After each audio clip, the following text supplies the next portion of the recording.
जगत में प्रत्येक व्यक्ति को किसी न किसी प्रकार की निर्बलता अवश्य होती है। जैसे कोई बहुत तेजी से दौड़ नहीं पाता तो कोई अधिक भार नहीं उठा पाता, कोई असाध्य रोग से पीड़ित रहता है तो कोई पढ़े हुए पाठों को स्मरण में नहीं रख पाता। ऐसे अनेकों उदाहरण और भी हैं। क्या आप किसी ऐसे व्यक्ति को जानते हैं जिसे सब कुछ प्राप्त हो और हम जीवन की उस एक निर्बलता को जीवन का केंद्र मानकर जीते हैं? इस कारणवश हृदय में दुख और असंतोष रहता है सदा। निर्बलता मनुष्य को जन्म से अथवा संजोग से प्राप्त होती है, किंतु उस निर्बलता को मनुष्य का मन अपनी मर्यादा बना लेता है। किंतु कुछ व्यक्ति ऐसे भी होते हैं जो अपने पुरुषार्थ और श्रम से उस निर्बलता को पराजित कर देते हैं। क्या भेद है उनमें और अन्य लोगों में? क्या आपने कभी विचार किया है? सरल सा उत्तर है इसका।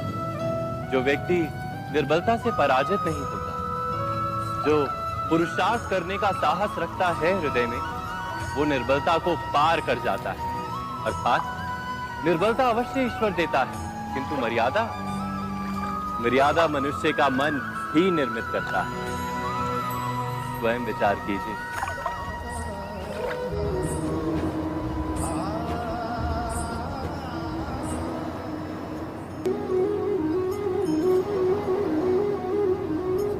भविष्य का दूसरा नाम है संघर्ष।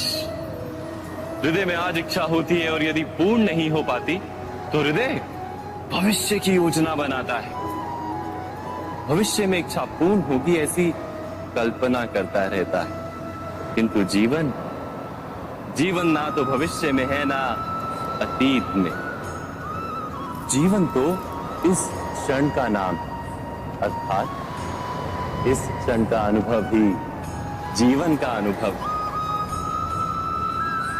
पर हम ये जानते हुए भी इतना सा सत्य समझ नहीं पाते। या तो हम बीते हुए समय के स्मरणों को घेर कर बैठे रहते हैं, या फिर आने वाले समय के लिए हम योजनाएं बनाते रहते हैं और जीवन जीवन बीत जाता है। एक सत्य यदि हम हृदय में उतार लें कि ना हम भविष्य देख सकते हैं, ना ही भविष्य निर्मित कर सकते हैं, हम तो केवल धैर्य और साहस के साथ भविष्य को आलिंगन दे सकते हैं, स्वागत कर सकते हैं भविष्य का। तो क्या जीवन का हर पल जीवन से नहीं भर जाएगा? स्वयं विचार कीजिए।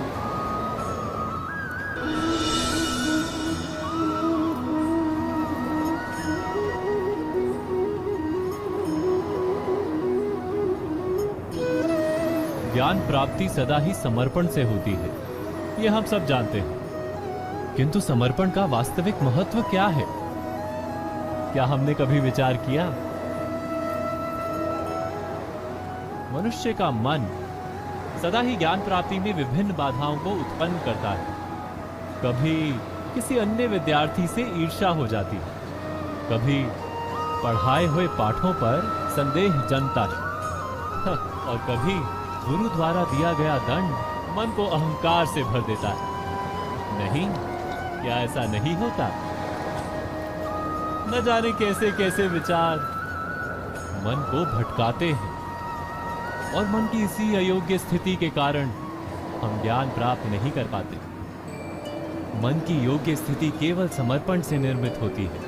समर्पण मनुष्य के अहंकार का नाश करता है, ईर्ष्या, महत्वाकांक्षा आदि भावनाओं को दूर कर हृदय को शांत करता है और मन को एकाग्र करता है। वास्तव में ईश्वर की सृष्टि में ना ज्ञान की मर्यादा है, ना ज्ञानियों की।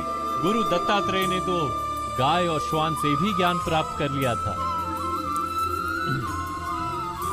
अर्थात विषय ब्रह्म ज्ञान का हो या जीवन के ज्ञान का या गुरुकुल में प्राप्त होने वाले ज्ञान का, उसकी प्राप्ति के लिए गुरु से अधिक महत्व है उस गुरु के प्रति हमारा समर्पण। क्या ये सत्य नहीं?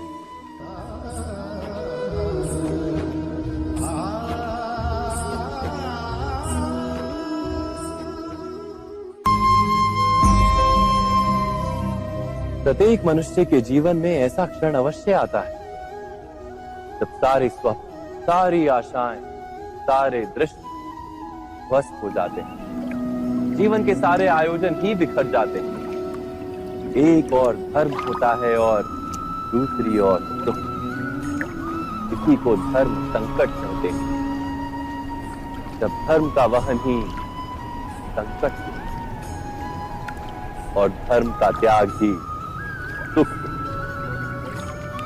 विचार कीजिए, कभी किसी स्वजन के विरुद्ध सत्य बोलने का अवसर प्राप्त हो जाता है, कभी ठीक दरिद्रता के समय सरलता से चोरी करने का मार्ग प्राप्त हो जाता है, कभी किसी शक्तिशाली राजनेता या राजा के कर्मचारी का अधर्म प्रकट हो जाता है। सबके जीवन में ऐसी घटना बनती ही रहती है। अधिकतर लोग ऐसे किसी क्षण को धर्म संकट के रूप में जान ही नहीं पाते। हमें किसी प्रकार के संघर्ष का अनुभव ही नहीं होता। सहजता से सुख की ओर खींचे चले जाते हैं, जैसे मक्खी गुड़ की ओर खींची चली जाती। वास्तव में धर्म संकट का क्षण ईश्वर के निकट जाने का क्षण होता है। यदि हम संघर्षों से भयभीत ना, सुख की ओर आकर्षित ना, अपने धर्म पर दृढ़ रहे, तो ईश्वर का साक्षात्कार दूर नहीं।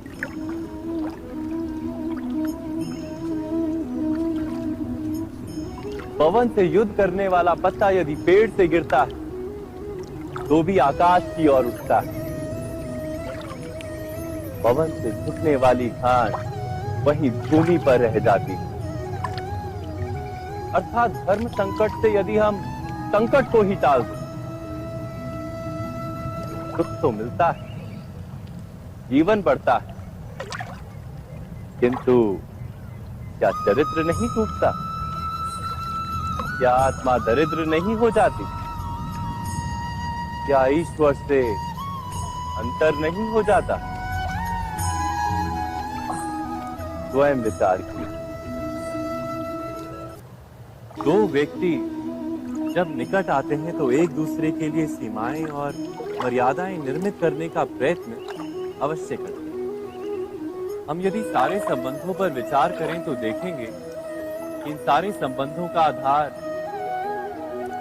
यही सीमाएं हैं जो हम दूसरों के लिए निर्मित करते हैं। और यदि अनजाने में भी कोई अन्य व्यक्ति इन सीमाओं को तोड़ता है तो उसी क्षण हमारा हृदय क्रोध से भर जाता है।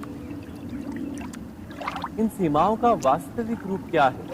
क्या हमने कभी विचार किया? सीमाओं के द्वारा हम दूसरे व्यक्ति को निर्णय करने की अनुमति नहीं देते, अपना निर्णय उस व्यक्ति पर थोपते हैं, अर्थात किसी की स्वतंत्रता का अस्वीकार करते हैं।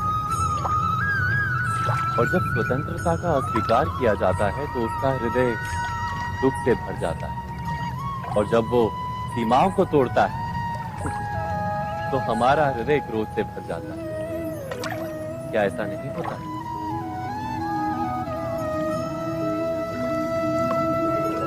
पर यदि एक दूसरे की स्वतंत्रता का सम्मान किया जाए तो किसी मर्यादाओं या सीमाओं की आवश्यकता ही नहीं होती।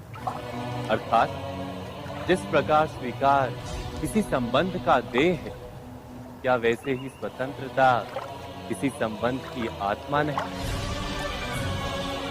स्वयं विचार की। सबके जीवन में ऐसा प्रसंग अवश्य आता है कि सत्य कहने का निश्चय होता है हृदय में, किंतु मुख से सत्य निकल नहीं पाता। कोई भय मन को घेर लेता है। किसी घटना अथवा प्रसंग के बारे में बात करना या फिर स्वयं से कोई भूल हो जाए उसके बारे में कुछ बोलना, क्या ये सत्य है? नहीं, ये तो केवल तथ्य है। अर्थात जैसा हुआ था वैसा केवल बोल देना सामान्य सी बात है। किंतु कभी कभी उस तथ्य को बोलते हुए भी भय लगता है। कदाचित किसी दूसरे की भावनाओं का विचार आता है मन। दूसरे को दुख होगा ये भय भी शब्दों को रोकता है। तो ये सत्य क्या है? क्या हमने कभी विचार किया है? जब भय रहते हुए भी कोई तथ्य बोलता है तो वो सत्य कहलाता है। वास्तव में सत्य कुछ और नहीं, केवल निर्भयता का दूसरा नाम है। और निर्भय होने का कोई समय नहीं होता, क्योंकि निर्भयता आत्मा का स्वभाव है। अर्थात क्या प्रत्येक क्षण सत्य बोलने का क्षण नहीं होता?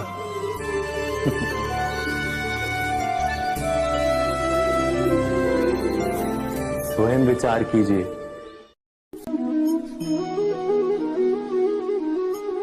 श्रेष्ठता का क्या अर्थ है? श्रेष्ठता का अर्थ है दूसरों से अधिक ज्ञान प्राप्त करना। अर्थात मूल्य इस बात का नहीं कि स्वयं कितना ज्ञान प्राप्त किया, मूल्य इस बात का है कि प्राप्त किया हुआ ज्ञान अन्य लोगों से कितना अधिक है। अर्थात श्रेष्ठता की इच्छा ज्ञान प्राप्ति को भी एक स्पर्धा बना देती है। और स्पर्धा में विजय अंतिम कब होती है?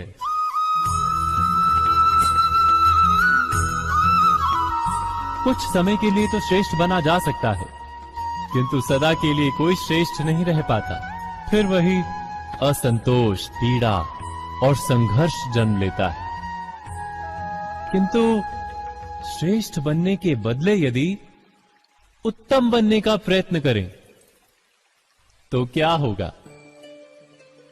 उत्तम का अर्थ है कि जितना प्राप्त करने योग्य है वो सब प्राप्त करना, किसी से अधिक पाने की इच्छा से नहीं, मात्र आत्मा की तृप्ति हेतु कुछ प्राप्त करना। उत्तम के मार्ग पर किसी अन्य से स्पर्धा नहीं होती, स्वयं अपने आप से स्पर्धा होती है। अर्थात उत्तम बनने का प्रयत्न करने वाले को देर अबेर सारा ज्ञान प्राप्त हो जाता है, बिना प्रयत्न के ही वो श्रेष्ठ बन जाता है। किंतु जो श्रेष्ठ बनने का प्रयत्न करता है वो श्रेष्ठ बने या ना बने, उत्तम कभी नहीं बन पाता।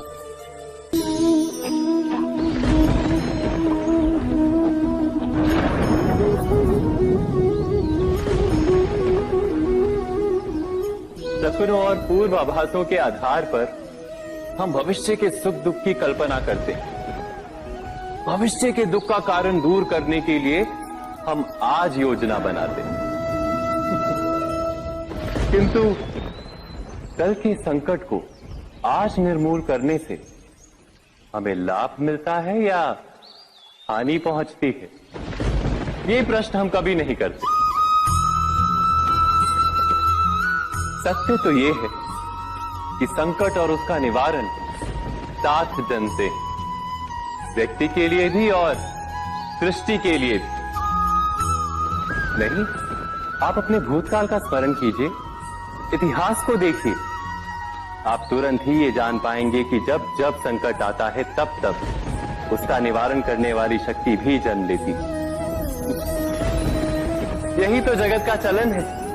वस्तुतः संकट ही शक्ति के जन्म का कारण है। प्रत्येक व्यक्ति जब संकट से निकलता है तो एक पद आगे बढ़ा होता है, अधिक चमकता है, आत्मविश्वास से अधिक भरा होता है, न केवल अपने लिए अपितु विश्व के लिए भी। क्या ये सत्य नहीं? वास्तव में संकट का जन्म है एक अवसर का जन्म, अपने आप को बदलने का, अपने विचारों को ऊंचाई पर करने का अवसर, अपनी आत्मा को बलवान और ज्ञान मंडित बनाने का। जो ये कर पाता है उसे कोई संकट नहीं होता, किंतु जो ये नहीं कर पाता वो तो स्वयं एक संकट है विश्व के लिए। विचार कीजिए।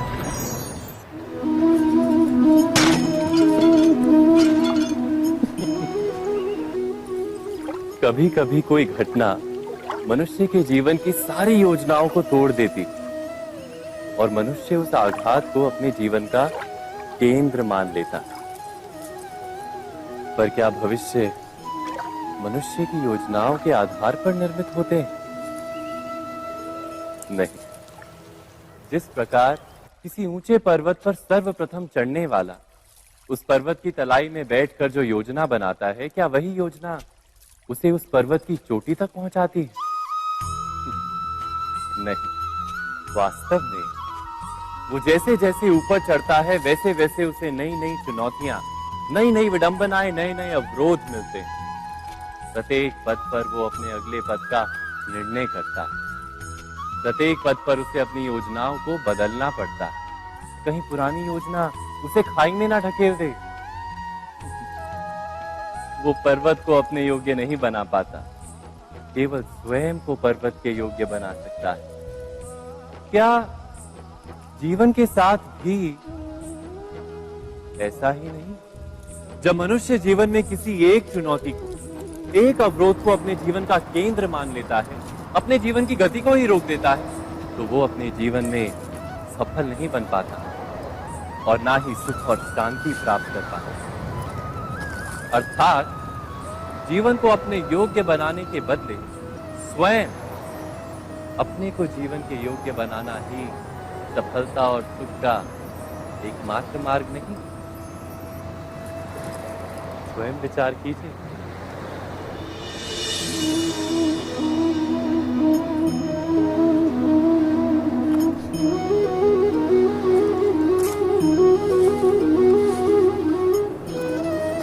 जीवन का हर क्षण निर्णय का क्षण होता है। प्रत्येक पद पर दूसरे पद के विषय में कोई निर्णय करना ही पड़ता है और निर्णय अपना प्रभाव छोड़ जाता है।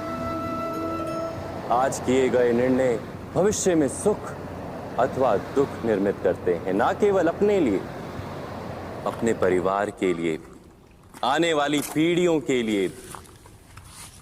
जब कोई दुविधा सामने आती है तो मन व्याकुल हो जाता है, अनिश्चय से भर जाता है। निर्णय का वो क्षण युद्ध बन जाता है और मन बन जाता है युद्ध भूमि।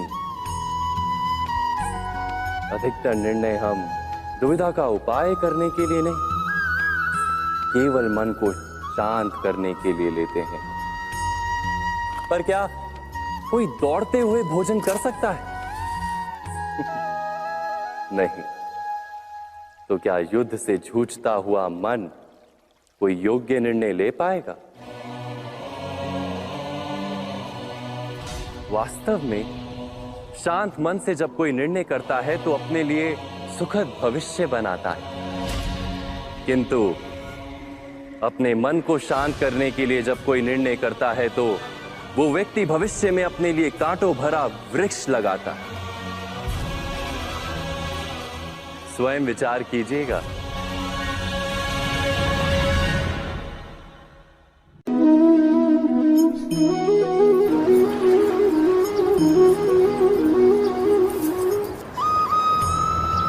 जीवन में आने वाले संघर्षों के लिए जब मनुष्य स्वयं को योग्य नहीं मानता, जब उसे अपने ही बल पर विश्वास नहीं रहता, तब वो सद्गुणों को त्याग कर दुर्गुणों को अपनाता है। वस्तुतः मनुष्य के जीवन में दुर्जनता जन्म ही तब लेती है जब उसके अंतर में आत्मविश्वास नहीं होता। आत्मविश्वास ही अच्छाई को धारण करता है। ये आत्मविश्वास है क्या?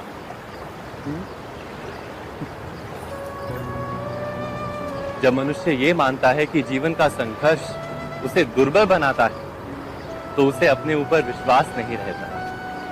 वो संघर्ष के पार जाने के बदले संघर्ष से छूटने के उपाय ढूंढने लगता है। किंतु जब वो ये समझता है कि ये संघर्ष उसे अधिक शक्तिशाली बनाते हैं, ठीक जैसे व्यायाम करने से देह की शक्ति बढ़ती, तो प्रत्येक संघर्ष के साथ उसका उत्साह बढ़ता है। अर्थात आत्मविश्वास और कुछ भी नहीं, मन की स्थिति, जीवन को देखने का दृष्टिकोण मात्र है। और जीवन का दृष्टिकोण तो मनुष्य के अपने वश में होता है। स्वयं विचार कीजिए।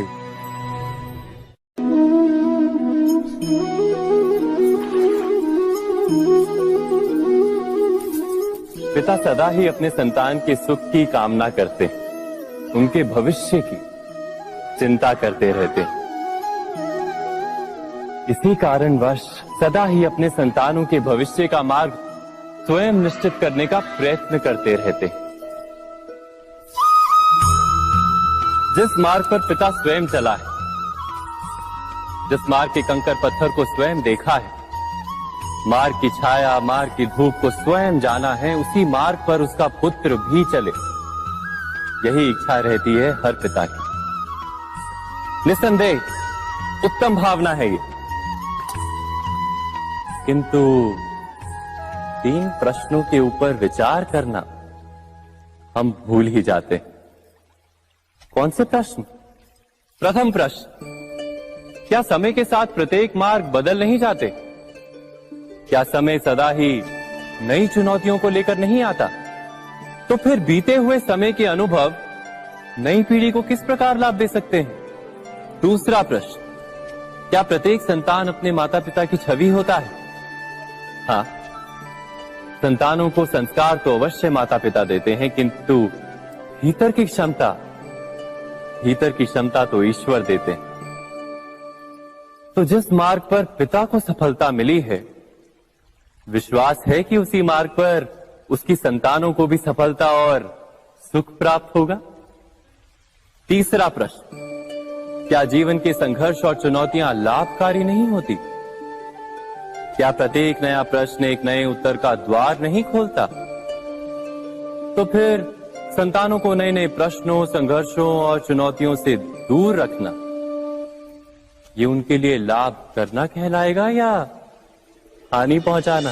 अर्थात जिस प्रकार संतान के भविष्य का निर्माण करने के बदले उसके चरित्र का निर्माण करना श्रेष्ठ है, वैसे ही संतानों के जीवन का मार्ग निश्चित करने के बदले उन्हें नए संघर्षों के साथ जूझने के लिए मनोबल व ज्ञान देना अधिक लाभदायक नहीं होगा? स्वयं विचार कीजिए। मनुष्य की सबसे बड़ी दुर्बलता क्या होती?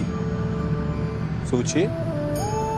धन, प्रेम, अहंकार। मनुष्य की सबसे बड़ी दुर्बलता होती है उसके रहस्य। चाहे आप कितने भी शक्तिशाली क्यों ना हो, कितने भी प्रबल क्यों ना हो, परंतु उसके रहस्य उसके नाश की चाबी होती है।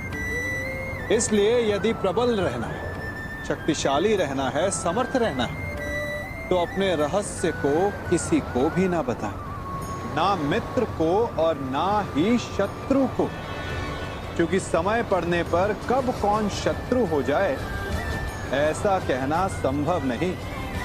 विभीषण को रावण के अमृत कुंड का ज्ञात था, इसीलिए प्रभु श्री राम रावण का वध करने में सफल हो सके। इसलिए उचित यही है कि आप अपने रहस्य को स्वयं तक ही सीमित रखें। मनुष्य जीवन की परीक्षा में सफल होने के लिए क्या नहीं करता?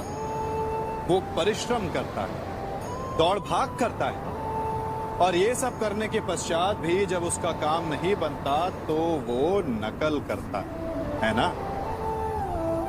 तनिक लौटिए अपने बचपन में, स्मरण कीजिए अपने बचपन की स्मृतियों का। क्या स्मरण हुआ? विद्यालय में जब आप परीक्षा देने जाते थे तो क्या होता था? आप ना सही, परंतु कोई ना कोई सफलता पाने के लिए नकल करता ही था और उत्तीर्ण भी हो जाता था, है ना?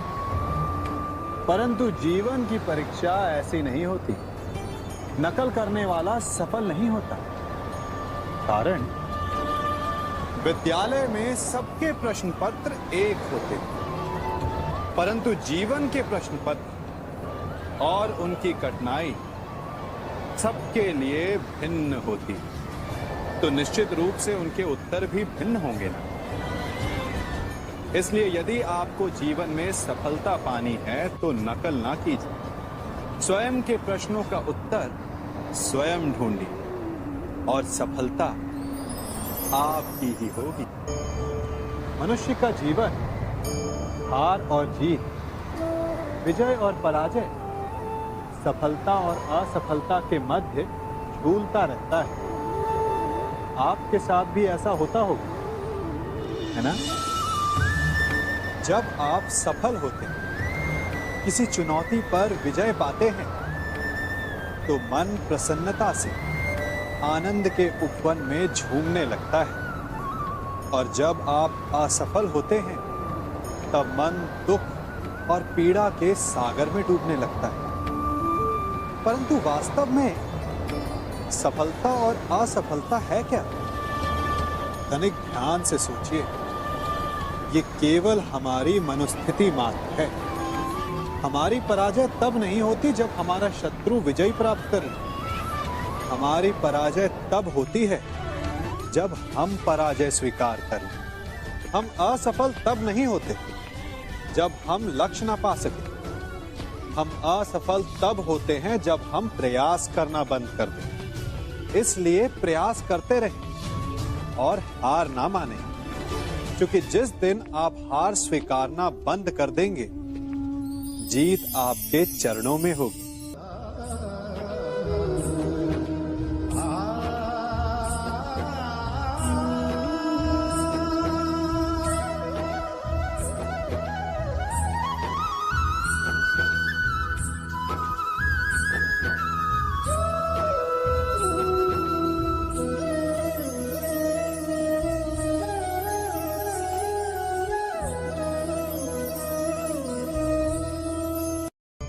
आप सबने बरगद के वृक्ष को तो देखा ही होगा। क्या आपको ज्ञात है, बरगद के वृक्ष के बीज का आकार राई से भी छोटा होता है। परंतु बरगद का वृक्ष संसार के महाकाय वृक्षों में जाना जाता है। जब उसका जन्म होता है, तब उसमें वो जटाएं, वो शाखाएं नहीं होती। परंतु जैसे जैसे उसका विस्तार होता है, जैसे जैसे वो अधिक शाखाओं का भार उठाता है, अधिक पत्तियों का सृजन करता है, वैसे वैसे उसकी शाखाएं जटाएं बनकर जड़ तक पहुंचती है और इस वृक्ष को सहारा देती है। ये जीवन का बहुत महत्वपूर्ण पथ है। बिना लोभ लालच शुभ कार्य करें, अन्य लोगों की सहायता करें।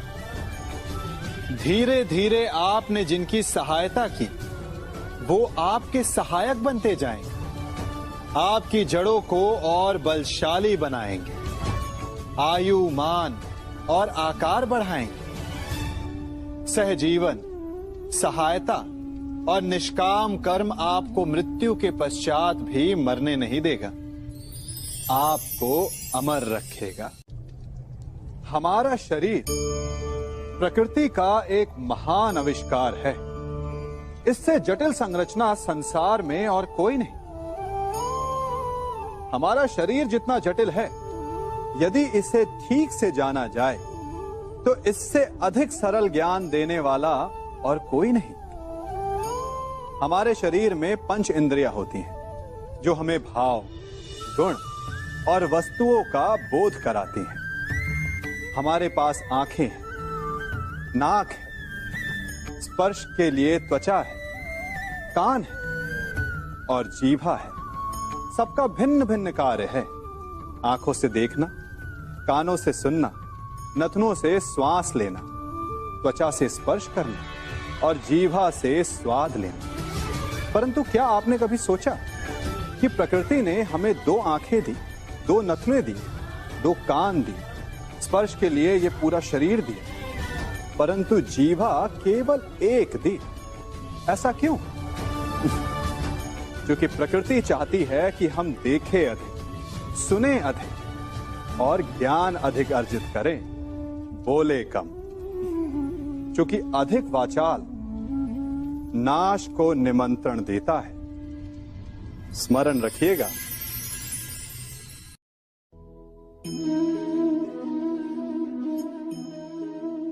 ये सदा यही कहते आए कि यदि आगे बढ़ना है तो अपनों का साथ दो।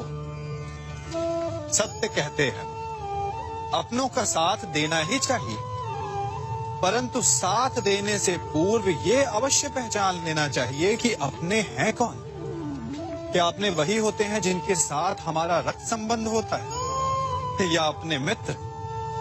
अपने वो होते हैं जो हमें सद्कार्य के लिए प्रेरित करें, हमें आगे बढ़ाएं, हमारा साथ दें।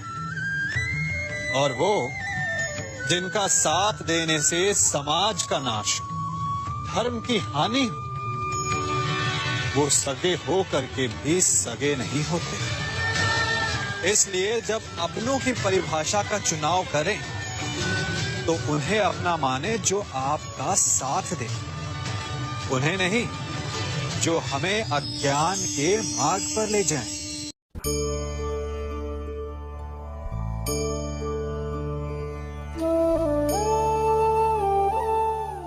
आप जिनसे प्रेम करते हैं सदा उनके समीप रहना चाहते हैं, नहीं चाहते कि कभी अपनों से दूर होना पड़े, बिछड़ना पड़े। परंतु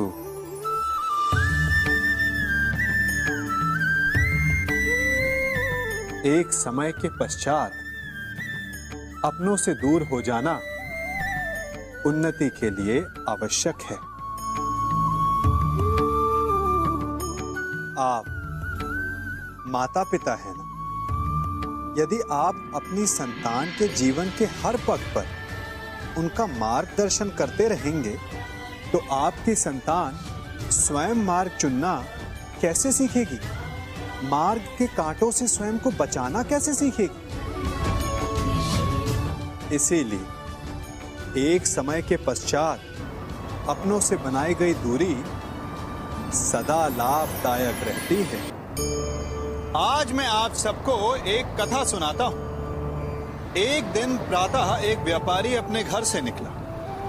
घर से निकलते ही एक बिल्ली ने उस व्यापारी का मार्ग काट दिया। व्यापारी घबरा गया, वो फिर से घर लौट गया और शुभ घड़ी की प्रतीक्षा करने लगा।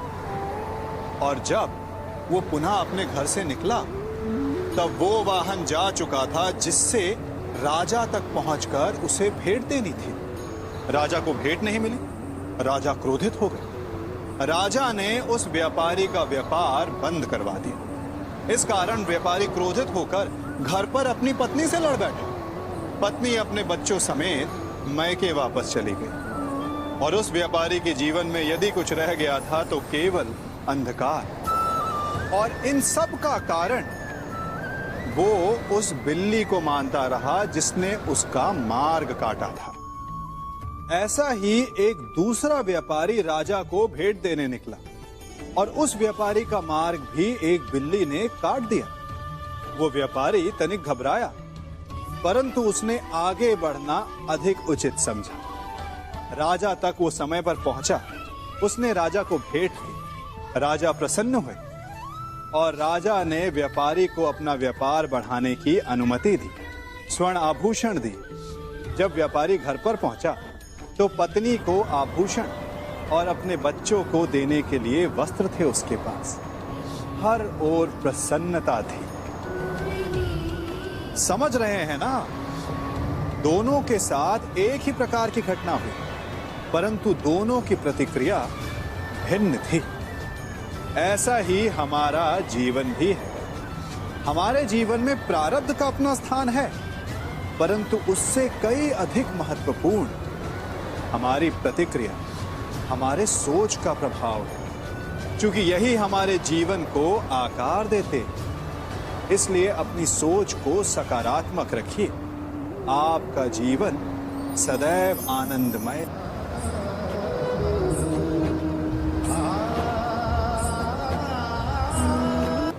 हम सभी अपने जीवन में कोई ना कोई कार्य करते हैं।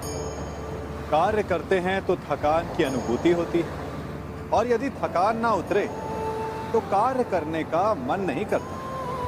हम आशा करते हैं कि कदाचित एक दिन में 24 के स्थान पर 26 घंटे होते तो आराम करने के लिए हमें और अधिक समय मिल जाता। हमें ऐसा अनुभव होता है कि हम बहुत अधिक कार्य कर रहे हैं, है ना? परंतु क्या आपने कभी सोचा है कि जो लोग संसार में सफल हैं, उनके पास भी सफल होने के लिए दिन में केवल 24 घंटे थे। तो फिर वो सफल क्यों है? इसका एक छोटा सा रहस्य है। वो कार्य चुनते हैं जो उन्हें प्रिय है, जिसे करने में उन्हें आनंद आता है। उन्हें लगता ही नहीं कि वो कार्य कर रहे हैं, उन्हें लगता है कि वो प्रतिपल आनंद मना रहे हैं। और जब आप आनंद मनाते हैं तो थकान कैसी? इसलिए यदि आप जीवन में कोई भी कार्य करें तो वो आपके मन को भाना चाहिए, या जो कार्य आप कर रहे हैं उसे अपने मन को भा देने दो। सफलता आपको मिलेगी।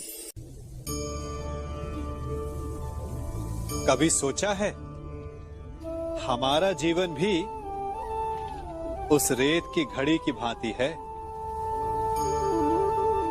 जो रेत नीचे गिर चुकी है वो हमारा अतीत है, जो अब भी ऊपर है वो हमारा आने वाला भविष्य है, और वर्तमान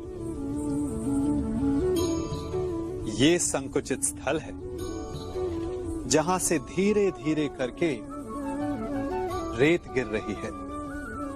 अर्थात हमारे पास जीने के लिए यही एक क्षण है।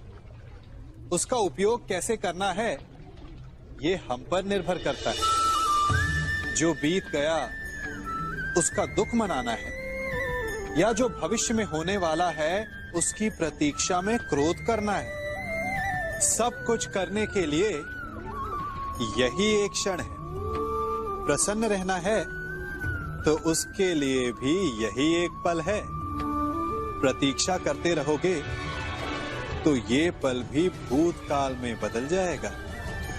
इसलिए आनंद के लिए, परोपकार के लिए प्रतीक्षा ना कीजिए। आपके पास जो पल है उनका भरपूर सदुपयोग कीजिए, क्योंकि इस घड़ी को पलटकर आप फिर से समय अवश्य गिन सकते हैं, परंतु अपना बीता हुआ समय आप वापस नहीं लौटा पाएंगे।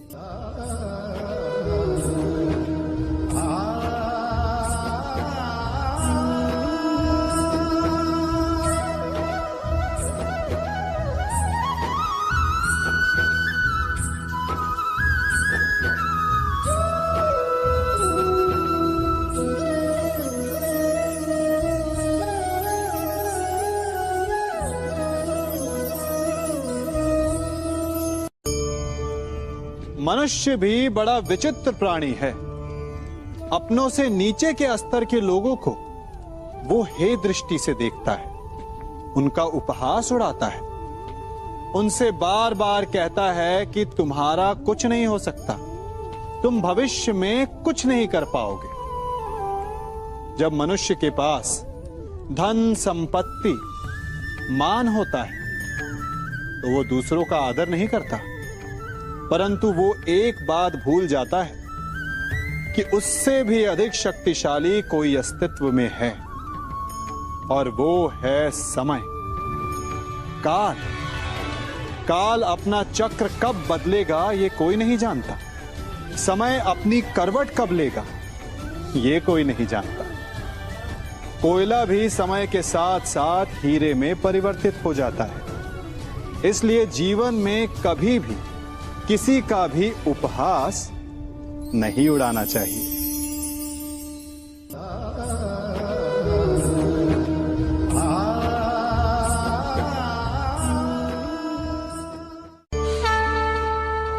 गर्व, अभिमान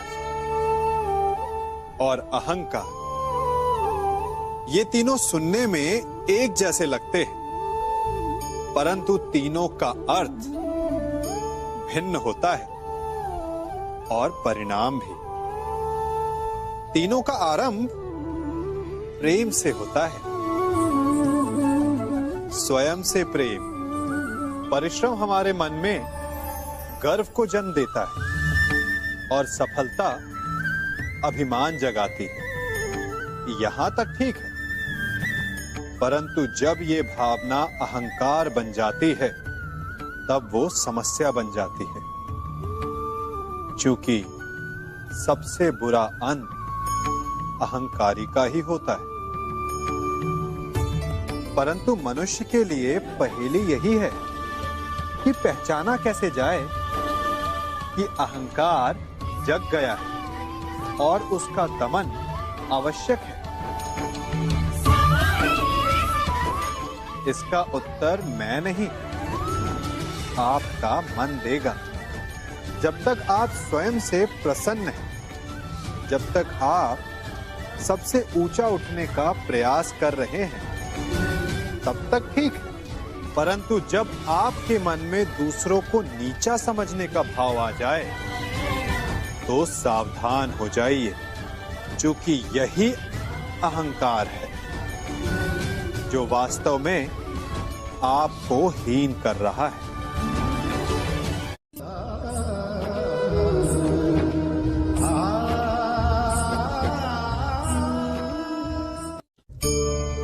आज मैं आप सबको एक कहानी सुनाता हूं। एक दिन गोकुल में दो व्यापारी आए। एक व्यापारी शहद का था, बड़ा मीठा शहद था उसका, परंतु वो गोकुल में टिक नहीं पाया। उसके व्यापार ने घाटा खाया और शीघ्र ही वो गोकुल छोड़कर चला गया। और दूसरा व्यापारी मिर्च का था। पहले दिन वो एक पोटली लाया और दूसरे ही दिन वो पूरी बैलगाड़ी भर कर लाया। और धीरे धीरे पूरी मथुरा में उसकी धाक जम गई। मुझे बड़ा आश्चर्य हुआ, तो मैंने बाबा से पूछा कि ऐसा क्यों, कि एक मीठे शहद का व्यापारी कंगाल हो गया और एक मिर्च का व्यापारी धीरे धीरे नगर सेठ बन गया। बाबा मुस्कुराए और उन्होंने कहा कि मीठी बोली बोलने वाले की तीखी मिर्च भी बिक जाती है, और जो कड़वी बोली बोलता है उसका मीठा शहद भी नहीं बिकता। वाह, कितने उत्तम विचार हैं उनके, और उचित ही है। मनुष्य अपने जीवन में सदैव अपने वचनों से उठता है और अपने वचनों से ही गिरता है। इसलिए अपने जीवन में सदैव मीठी बोली बोलने का प्रयास कीजिए, आपका जीवन सरल हो जाएगा। मनुष्य की सबसे बड़ी दुर्बलता क्या होती है? सोचिए। धन, प्रेम, अहंकार। मनुष्य की सबसे बड़ी दुर्बलता होती है उसके रहस्य। चाहे आप कितने भी शक्तिशाली क्यों ना, कितने भी प्रबल क्यों ना, परंतु उसके रहस्य उसके नाश की चाबी होती है। इसलिए यदि प्रबल रहना है, शक्तिशाली रहना है, समर्थ रहना है, तो अपने रहस्य को किसी को भी ना बताएं, ना मित्र को और ना ही शत्रु को, क्योंकि समय पड़ने पर कब कौन शत्रु हो जाए ऐसा कहना संभव नहीं। विभीषण को रावण के अमृत कुंड का ज्ञात था, इसीलिए प्रभु श्री राम रावण का वध करने में सफल हो सके। इसलिए उचित यही है कि आप अपने रहस्य को स्वयं तक ही सीमित रखें।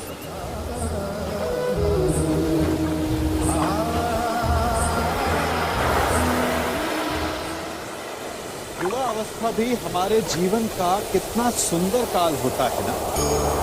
बाहों में बल, मन में कुछ बड़ा कर जाने की चाह, आंखों में भविष्य के सुंदर और कोमल सपने। और इसी अवस्था में मनुष्य के भीतर पनपता है प्रेम।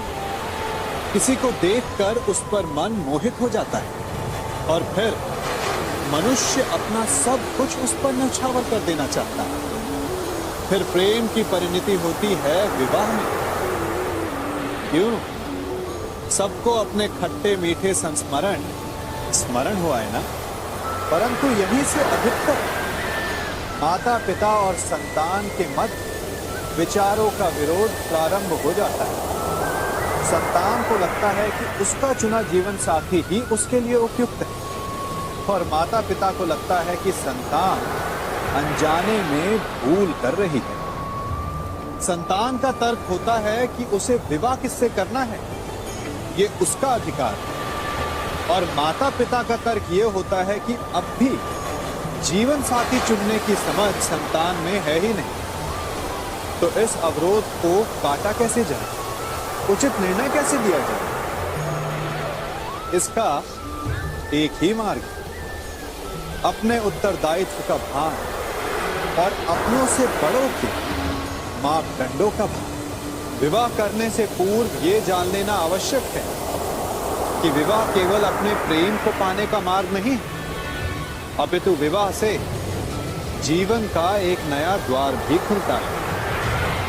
और हर नए जीवन के साथ नए उत्तरदायित्व भी होते हैं।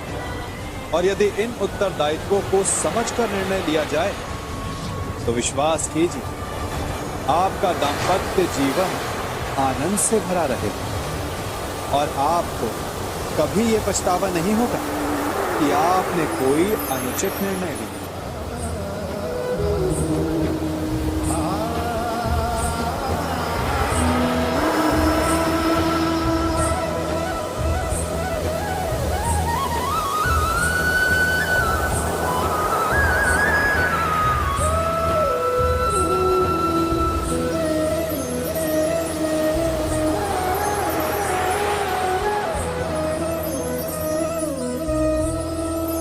जब सागर का जल बाष्प बनकर उड़ता है तब वो हमें दिखाई नहीं देता।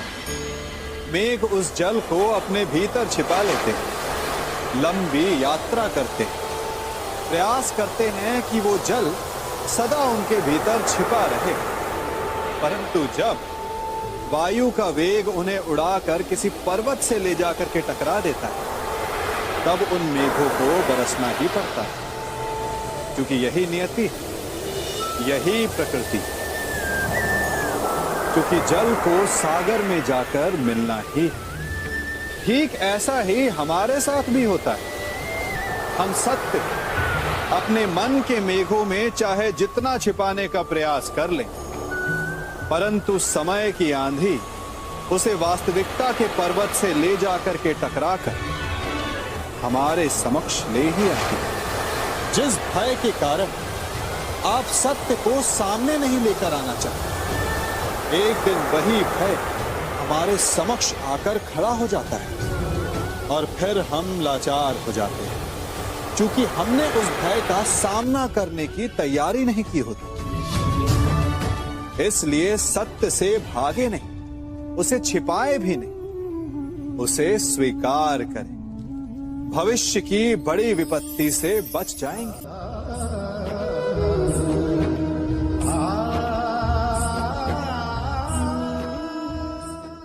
कभी कभी आप सबके जीवन में एक ऐसी विचित्र समस्या अवश्य आती है कि शक्तिशाली के समक्ष मौन हो जाए। उस शक्तिशाली से विवाद करने से बचने के लिए आप मौन रह जाते। मानता हूं, ऐसा करने से आप एक विवाद से बच जाते, एक संघर्ष से बच जाते। परंतु ऐसा बचाव एक बड़े संघर्ष को जन्म दे देता है। कैसे? हमारा मौन रहना अनजाने में उसका समर्थन बन जाता है और वो स्वयं को अधिक शक्तिशाली अनुभव करता है और यहां से हमारा दमन प्रारंभ हो जाता है। एक के बाद एक हम अन्याय में अनचाहे रूप से सम्मिलित होते चले जाते हैं। तो इसका तोड़ क्या है? ये समझने के लिए ये जानना आवश्यक है कि ऐसी कौन सी बात है जो आपको विरोध करने से रोकती है। ये सामने वाले की शक्ति नहीं जो आपको रोकती है, ये आपके भीतर छिपा भय है जो आपको रोकता है। हाँ, कभी कभी भय आपकी सुरक्षा अवश्य कर सकता है, परंतु साथ साथ ये भी जानना आवश्यक है कि ये भय ही है जो आपको मौन भी रखता है। इसलिए अपने मन से भय को निकालिए और खुलकर अनीति का, अन्याय का विरोध कीजिए और फिर देखिएगा आपका मन कितना मुक्त, कितना हल्का अनुभव करेगा।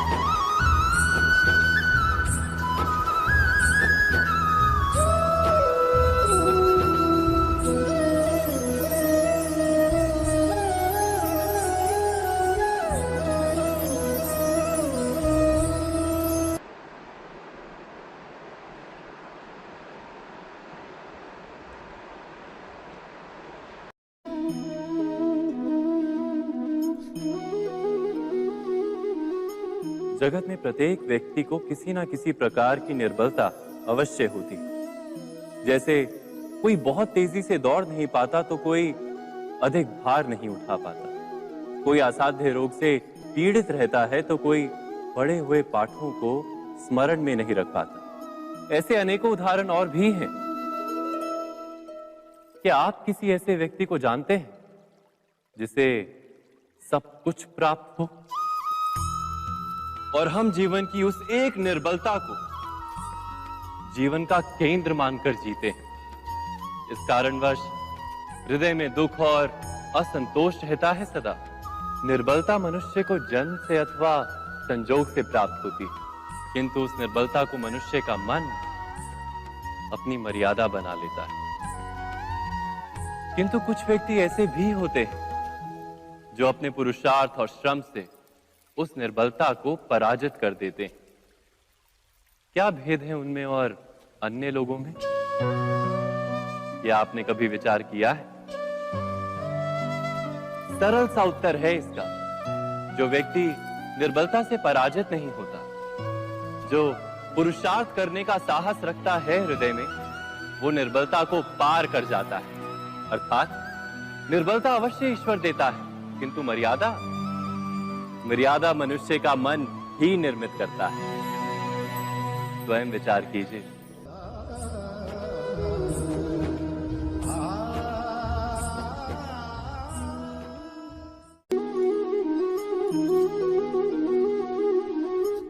भविष्य का दूसरा नाम है संघर्ष।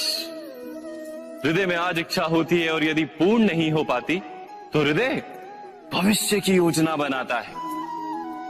भविष्य में इच्छा पूर्ण होगी ऐसी कल्पना करता रहता है, किंतु जीवन ना तो भविष्य में है ना अतीत में।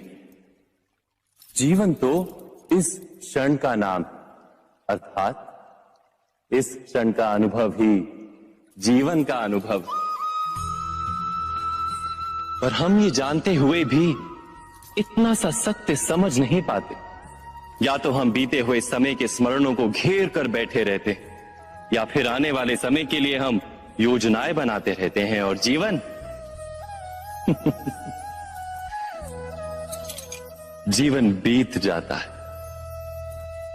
एक सत्य यदि हम हृदय में उतार लें कि ना हम भविष्य देख सकते हैं, ना ही भविष्य निर्मित कर सकते हैं, हम तो केवल धैर्य और साहस के साथ भविष्य को आलिंगन दे सकते हैं, स्वागत कर सकते हैं भविष्य का। तो क्या जीवन का हर पल जीवन से नहीं भर जाएगा? स्वयं विचार कीजिए।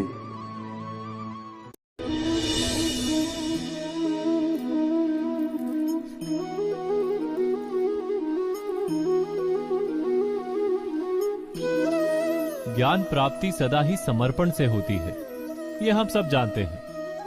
किंतु समर्पण का वास्तविक महत्व क्या है? क्या हमने कभी विचार किया? मनुष्य का मन सदा ही ज्ञान प्राप्ति में विभिन्न बाधाओं को उत्पन्न करता है। कभी किसी अन्य विद्यार्थी से ईर्ष्या हो जाती है, कभी पढ़ाए हुए पाठों पर संदेह जन्मता है और कभी गुरु द्वारा दिया गया दंड मन को अहंकार से भर देता है। नहीं, क्या ऐसा नहीं होता? न जाने कैसे कैसे विचार मन को भटकाते हैं और मन की इसी अयोग्य स्थिति के कारण हम ज्ञान प्राप्त नहीं कर पाते। मन की योग्य स्थिति केवल समर्पण से निर्मित होती है। समर्पण मनुष्य के अहंकार का नाश करता है, ईर्ष्या, महत्वाकांक्षा आदि भावनाओं को दूर कर हृदय को शांत करता है और मन को एकाग्र करता है। वास्तव में ईश्वर की सृष्टि में ना ज्ञान की मर्यादा है ना ज्ञानियों की। गुरु दत्तात्रेय ने तो गाय और श्वान से भी ज्ञान प्राप्त कर लिया था। अर्थात विषय ब्रह्म ज्ञान का हो या जीवन के ज्ञान का या गुरुकुल में प्राप्त होने वाले ज्ञान का, उसकी प्राप्ति के लिए गुरु से अधिक महत्व है उस गुरु के प्रति हमारा समर्पण। क्या ये सत्य नहीं?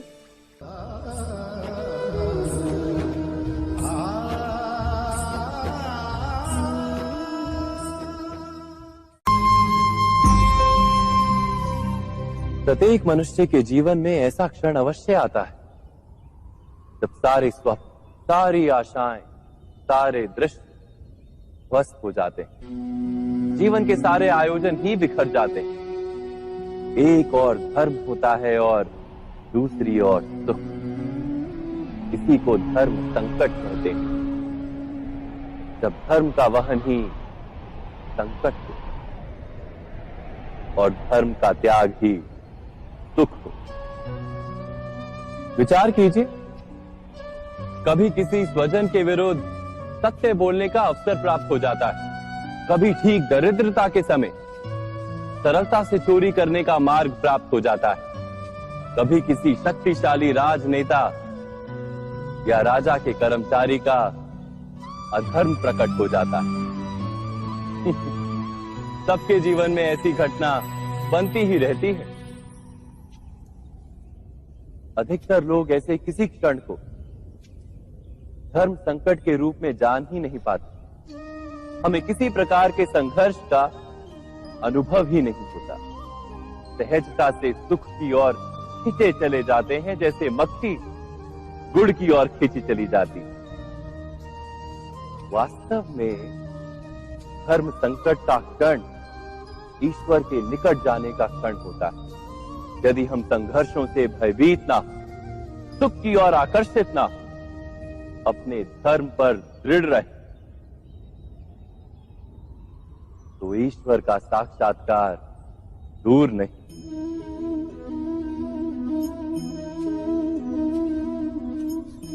पवन से युद्ध करने वाला पत्ता यदि पेड़ से गिरता है तो भी आकाश की ओर उठता है। पवन से झुकने वाली घास वहीं भूमि पर रह जाती। अर्थात धर्म संकट से यदि हम संकट को ही टाल दें तो सुख तो मिलता है, जीवन बढ़ता है, किंतु क्या चरित्र नहीं टूटता? क्या आत्मा दरिद्र नहीं हो जाती? क्या ईश्वर से अंतर नहीं हो जाता? स्वयं विचार कीजिए। दो व्यक्ति जब निकट आते हैं तो एक दूसरे के लिए सीमाएं और मर्यादाएं निर्मित करने का प्रयत्न अवश्य करते हैं। हम यदि सारे संबंधों पर विचार करें तो देखेंगे कि इन सारे संबंधों का आधार यही सीमाएं हैं जो हम दूसरों के लिए निर्मित करते हैं। और यदि अनजाने में भी कोई अन्य व्यक्ति इन सीमाओं को तोड़ता है तो उसी क्षण हमारा हृदय क्रोध से भर जाता है। इन सीमाओं का वास्तविक रूप क्या है? क्या हमने कभी विचार किया? सीमाओं के द्वारा हम दूसरे व्यक्ति को निर्णय करने की अनुमति नहीं देते। अपना निर्णय उस व्यक्ति पर थोपते हैं, अर्थात किसी की स्वतंत्रता का अस्वीकार करते हैं। और जब स्वतंत्रता का अस्वीकार किया जाता है तो उसका हृदय दुख से भर जाता है। और जब वो सीमाओं को तोड़ता है तो हमारा हृदय क्रोध से भर जाता है। क्या ऐसा नहीं होता?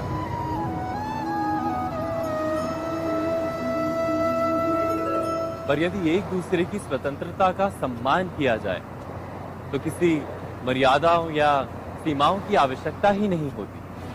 अर्थात जिस प्रकार स्वीकार किसी संबंध का देह है, क्या वैसे ही स्वतंत्रता किसी संबंध की आत्मा नहीं। स्वयं विचार कीजिए।